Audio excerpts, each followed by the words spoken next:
नमस्कार दोस्तों, मैं हूं अनुराग दुबे और स्वागत करता हूं आपका प्रभात कल्प न्यूज में। नजर डालते हैं आज की खास खबर पर।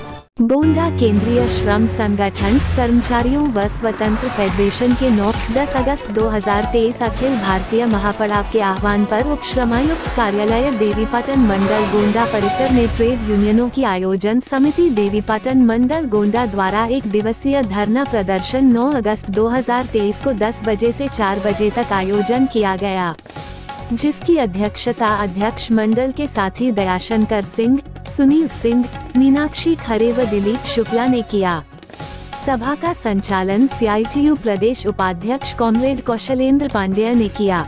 सभा को सत्य प्रकाश पांडेय, राम कृपाल यादव, आद्या प्रसाद तिवारी, बजरंगी, दया प्रसाद मौर्य, दिलीप शुक्ला, अमेरिका यादव, ईश्वर शरण शुक्ला, रविंद्र सिंह, सत्यनारायण तिवारी, राधा राम रंग चौबे, जिला ट्रेड यूनियन कार्यवाहक अध्यक्ष सुरेश कनौजिया, शिव कुमार कनौजिया, खुशबू कनौजिया, निरहू कनौजिया, कप्तान सिंह, राधेश्याम कनौजिया, कविता राम, शब्बीर भट्टा मजदूर आदि ने संबोधित किया।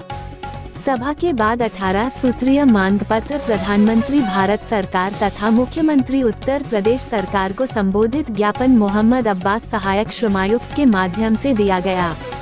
मांग में उत्तर प्रदेश में न्यूनतम वेतन समिति का गठन किया जाए, प्रदेश में श्रम कानूनों का पालन सुनिश्चित किया जाए, इंजीनियरिंग, होटल, बीड़ी, कालीन, डिस्टिलरी है व शुगर उद्योग में वेतन पुनरीक्षण के लिए समितियों का गठन किया जाए, नियमित प्रकृति करे काम पर रखे गए संविदा आउटसोर्सिंग ठेका मजदूरों को नियमित किया जाए, समान काम के लिए समान वेतन दिया जाए, समस्त मजदूरों को अनिवार्य रूप से वेतन पर्ची, ESI, EPF कार्ड दिया जाए, रजिस्टर में उनका नाम दर्ज हो, नेशनल पेंशन स्कीम की जगह पुरानी पेंशन योजना बहाल की जाए, चारों श्रम संहिता रद्द किए जाए, स्कीम वर्कर्स को राज्य कर्मचारी घोषित किया जाए, उनको रु. 26,000 प्रति माह मानदेय तथा रु. 10,000 मासिक पेंशन दिया जाए, शुगर उद्योग में हुए पिछले वेतन पुनरीक्षण को सभी मजदूरों पर लागू किया जाए, उत्तर प्रदेश के आंदोलन के दौरान निष्कासित निलंबित किए गए सभी बिजली कर्मचारियों, अधिकारियों, संविदा कर्मचारियों को वापस लिया जाए, निर्माण मजदूरों के लिए कल्याणकारी योजनाओं को शुरू करो। उत्तर प्रदेश सनिर्माण कर्मकार कल्याण बोर्ड में पंजीकृत 5 साल पुराने व 60 वर्ष की उम्र पूरा करने वाले सभी सदस्यों को 3,000 रुपये प्रति माह पेंशन दो। EPF से आच्छादित सभी मजदूरों को कम से कम 10,000 रुपये मासिक पेंशन दिया जाए और पेंशन को महंगाई से लिंक किया जाए। घरेलू कामगारों और होम बेस्ड वर्कर्स को मजदूर का दर्जा दिया जाए, उनके लिए बोर्ड का गठन किया जाए।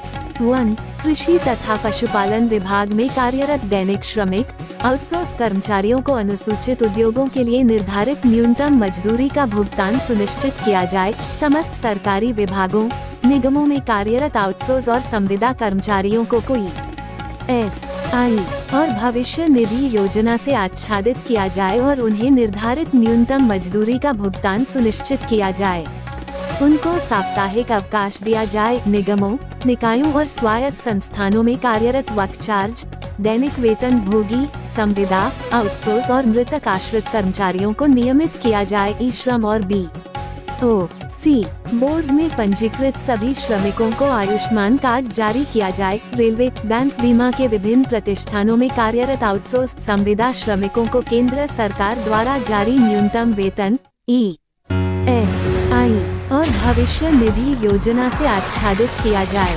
महापड़ाव में Indian national trade union congress, all India trade union congress, एजेक, Hind Mazdoor Sabha, centre of Indian trade unions, C2, trade union coordination committee, self employment women association, all India united trade union centre, all India central council of trade union से संबद्ध संगठनों के सैकड़ों साथी कार्यक्रम में उपस्थित रहे।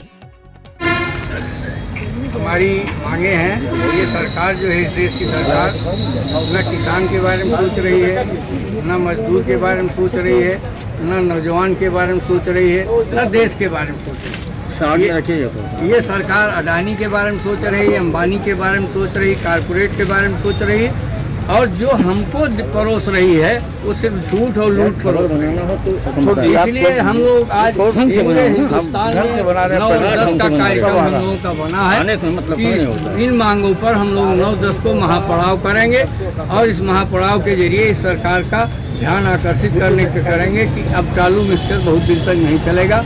हमको न्यूनतम वेतन किसी कोई भी हो, हिंदुस्तान भर में कोई भी हो, आपका पांचवा जो श्रम सम्मेलन की संस्तुति है उसके मुताबिक 26,000 से नीचे किसी को नहीं मिलना चाहिए। वो चाहे आंगनबाड़ी हो, चाहे संविदा का हो, चाहे आउटसोर्सिंग का हो, चाहे जिसका हो, 26,000 से नीचे कोई एक पैसे के नीचे का समझौता आज हमें करना नहीं है, क्योंकि ये समझौता हमारा 15वें श्रम सम्मेलन में कर, इसलिए 26,000 से नीचे का कोई समझौता नहीं होगा। दूसरा जो समझौता है कि हमारी पुरानी पेंशन से नीचे का कोई समझौता नहीं होगा। पुरानी पेंशन ही हम पूरे हिंदुस्तान के कर्मचारी और शिक्षक जितने भी हैं पुरानी पेंशन हम लेके रहेंगे। वो हमारा, क्योंकि नई पेंशन तो ये धोखा है, जाल है, फरेब है। नई पेंशन में कुछ नहीं है। ये कहते हैं वो पेंशन है, हम कहते हैं 60 साल का कोई नागरिक जो है उतना पैसा जितना 40% कटौती कर ले रहा है, 40% कटौती पर उतना ब्याज वो किसी को मिलेगा। तो वो हमारे कटे हुए धन का ब्याज है। वो पेंशन कहना धोखा है, फ्रॉड है, जाल है। वो पेंशन नहीं है। पेंशन वो होता है जो एनपीएस नहीं, वो पीएस पेंशन है। जो पेंशन डिसाइड हुआ था उस पेंशन के नीचे हम लोग कोई पेंशन नहीं लेंगे। दूसरा जो है जैसे चीनी मिल का है, चीनी मिल का बेच डिसाइड पिछले बार बेच तय हुआ, ये 23 में दूसरा बेच जोड़ बनना चाहिए। अभी वो जो बेच जोड़ लगा हुआ था वो कहीं नहीं लगा। हम लोग सिफारिश कर रहे हैं, लड़ाई लड़ रहे हैं, लेकिन कहीं बेच जोड़ चीनी वालों को नहीं दिया। चीनी में बेच जोड़ के कर्मचारी रहते थे, अब बेच जोड़ के कर्मचारी के बजाय उन्होंने वहाँ भी बंधुआ मजदूर शुरू कर दिया। तो ये बंधुआ मजदूर से ये देश का नौजवान का भला नहीं होने वाला है। इसको न्यूनतम भेज दीजिए, इस देश के नौजवान को न्यूनतम भेज दीजिए। इस देश में जो है न्यूनतम मजदूरी दीजिए, इस देश में पुरानी पेंशन दीजिए और इस देश के मजदूर और किसान नौजवानों के बारे में सोचिए। अंधभक्त बना के, नशेड़ी बना करके इस देश को नहीं चलाया जा सकता है। इस देश को जो है इस देश के तरक्की करके ही चलाया जा सकता है। इतने की मांगों पर आज हम लोग आपने ले रखा है कि अंग्रेजों भारत छोड़ो 9 अगस्त 1942 अंग्रेजों भारत छोड़ो, इसका क्या मतलब है आपके? अंग्रेज की एक विचारधारा थी कि किसी देश को जाओ लूटो और वहाँ से अपने देश को लाओ। आज की जो विचारधारा हमारे नेताओं की चल रही है वो ये चल रही है कि इस देश को लूटो, स्विस बैंक में ले जाओ, दूसरे 100 देशों में ले जाओ। आज इस देश को लूट रहे हैं हमारे विधायक, एमपी, एमएलए, मंत्री, संत्री, ये सब लूट करके स्विस बैंक में जो निकला था पैसा वो तो बढ़ रहा है, लेकिन स्विस बैंक के बजाय दूसरे देशों में हमारे जो राजनेता हैं, नौकरशाह हैं, ये इस देश को अंग्रेज से भी बदतर लूट रहे हैं। इसलिए वो लूटने वाले या तो बंद किए जाए या इस देश से उनको छोड़ना जाना पड़ेगा। इसलिए उनके वो अंग्रेज के औलादे हैं जो इस देश को लूट रहे हैं। ये धरना प्रदर्शन आज ही मतलब आप खाली गोंडा में कर रहे हैं या पूरे हिंदुस्तान में आज हो रहा है? पूरे हिंदुस्तान में हो रहा है। हिंदुस्तान का कोई कोना नहीं, जंतर मंतर से लेकर गली कूचे जिले मंडल पर हो रहा। हम लोग आज मंडल पर सांकेतिक धरना दे रहे हैं। और ये पीएम मोदी ने कहा था कि काला धन वापस लाएंगे, झूठ बोल रहे थे। मोदी का जितना बयान था सब झूठ था और आज झूठ ही साबित हो चुका है। अगर उसको परखो तो सब झूठ है। आगे आप लोग क्या करने वाले हैं? सरकार झूठ और लूट पर ही चल रही है। आगे की रणनीति क्या है? आगे की रणनीति जो है ये हम लोग व्यक्तिगत तो है नहीं। आगे की रणनीति का नवंबर में 3 नवंबर को हम लोग जंतर मंतर घेरेंगे। 3 नवंबर को जंतर मंतर घेरेंगे। इस बीच में हम लोगों को यात्राएं हैं, मजदूर को जगाएंगे, कर्मचारी को जगाएंगे, दिवसीय हड़ताल करेंगे। ये कार्यक्रम जो आ चुका है। समाचार यहीं समाप्त होता है, फिर मिलेंगे नई खबर के साथ। तब तक के लिए मैं अनुराग दुबे आपसे इजाजत देता हूँ। नमस्कार।